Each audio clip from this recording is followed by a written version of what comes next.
NPKS എന്ന ഫെർട്ടിലൈസറാണ്. 5:11:35:5. അതായത് nitrogen 5%, phosphorus 11, potassium 35, sulphur 5.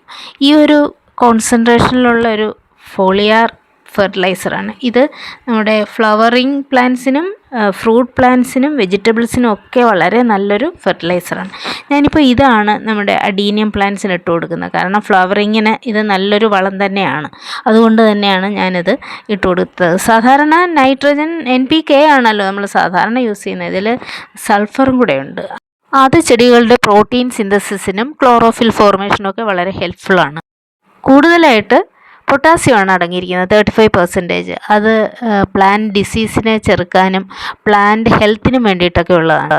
Phosphorus root ഡെവലപ്മെൻറ്റിനും ഫ്ലവർ ഫോർമേഷനും ഒക്കെ വേണ്ടിയിട്ടുള്ളതാണ്. Please subscribe.